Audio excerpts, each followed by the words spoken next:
भारतीय सेना को अपना अगला और नया मुखिया मिल गया है। नाम है लेफ्टिनेंट जनरल धीरज सेठ।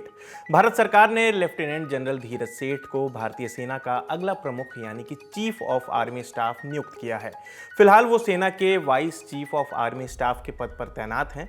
रक्षा मंत्रालय ने 13 जून को इसकी घोषणा की है, यानी कि आज। मंत्रालय के मुताबिक लेफ्टिनेंट जनरल धीरज सेठ 30 जून 2026 की दोपहर से सेना प्रमुख का पद संभालेंगे।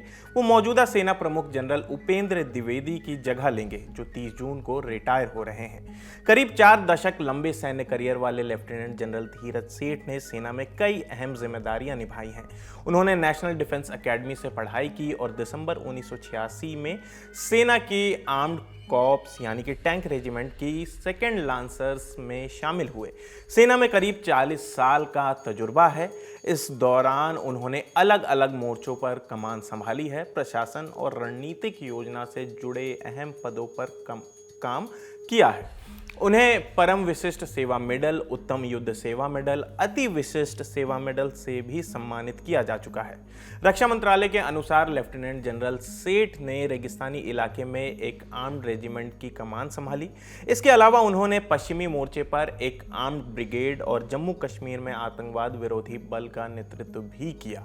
लेफ्टिनेंट जनरल के पद पर रहते हुए उन्होंने भारतीय सेना की प्रमुख स्ट्राइक फॉर्मेशन मानी जाने वाली सुदर्शन चक्र कोर की कमान भी संभाली। बाद में वो दिल्ली एरिया के जनरल ऑफिसर कमांडिंग भी रहे, जहां उन्होंने कई नेशनल और इंटरनेशनल मिलिट्री एंगेजमेंट्स की निगरानी की। लेफ्टिनेंट जनरल धीरज सेठ उन चुनिंदा अधिकारियों में शामिल हैं जिन्होंने सेना की 2 अलग अलग ऑपरेशनल कमांड की अगुवाई की है। उन्होंने पहले साउथ वेस्टर्न कमांड और बाद में सदर्न कमांड की जिम्मेदारी संभाली। 2.5 साल से ज़्यादा समय तक इन पदों पर रहते हुए उन्होंने महत्वपूर्ण सैन्य क्षेत्रों में रणनीतिक नेतृत्व दिया। इस दौरान उन्होंने सैन्य योजनाओं, फोर्स मैनेजमेंट और सेना की क्षमताओं को मजबूत करने में अहम भूमिका निभाई है। कहा जाता है कि उन्होंने सेना के मॉडर्नाइजेशन में भी काफ़ी काम किया है। रक्षा मंत्रालय ने कहा है कि लेफ्टिनेंट जनरल सेठ ने भारतीय सेना के आधुनिकीकरण से जुड़े कई महत्वपूर्ण पदों पर काम किया है।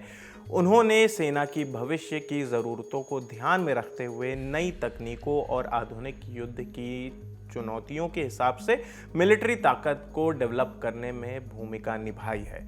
उनका जोर इस बात पर रहा है कि सेना आज की ज़रूरतों को समझते हुए नई तकनीकों को अपनाए और भविष्य में होने वाले युद्धों की चुनौतियों के लिए तैयार रहे। सैन्य प्रशिक्षण और शिक्षा के मामले में भी लेफ्टिनेंट जनरल धीरज सेठ का रिकॉर्ड मजबूत रहा है। उन्होंने higher command course, national defence college और पेरिस के कमांड एंड स्टाफ कोर्स से तालीम हासिल की है। रक्षा मंत्रालय के मुताबिक करीब 40 साल के अपने सैन्य सफर में लेफ्टिनेंट जनरल धीरज सेठ ने सेना में कई अहम जिम्मेदारियां संभाली हैं।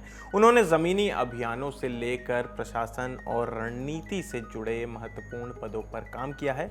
अब 30 जून से वह भारतीय सेना की कमान संभालेंगे और नए सेना प्रमुख के रूप में जिम्मेदारी संभालेंगे। तो फिलहाल इस खबर में इतना ही। आपकी इस खबर पर क्या राय है, हमें कमेंट करके ज़रूर बताएं। मेरा नाम आसिफ असरार है। देश और दुनिया की तमाम खबरों के लिए देखते रहिए दी ललन टॉक। शुक्रिया।